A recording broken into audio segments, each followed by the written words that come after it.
अस्सलाम वालेकुम रहमतुल्लाहि व बरकातुहू। हमारे रूहानी दारुश्शिफा मरकज़ के अंदर इस मरतबा एबटाबाद से हज़रत मौलाना हबीबुर्रहमान साहब जो वफ़ाक़ुल मदारिस एबटाबाद के मसूल हैं वो भी तशरीफ़ लाए, उन्होंने भी हजामा कराया है। उनसे पूछते हैं कि वो इस बारे में क्या फरमाते हैं। जी बिस्मिल्लाह। बिस्मिल्लाहिर्रहमानिर्रहीम।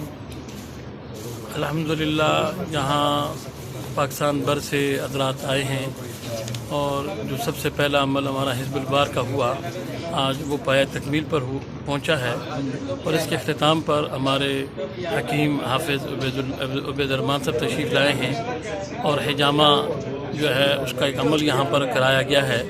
ये एक सुन्नत अमल है और आप सल्लल्लाहु तआला अलैहि वसल्लम ने हिजामा करने की अपनी उम्मत को तरगीब दी है और इस हिजामा के ज़रिए से जो इलाज है, चूँकि आप सल्लल्लाहु तआला अलैहि वसल्लम का एक मोइज़ा भी है और उस मोइज़े के तहत मैं ये समझता हूँ कि उम्मत मुस्लिमा और जितने भी मरीज़ हैं अगर इस हिजामे की तरफ अपने आप को लाते हैं और किसी मुस्तनिद हकीम और किसी मुस्तनिद आदमी से अगर ये हिजामा करवाते हैं तो उसका बहुत ज़्यादा फ़ायदा होगा।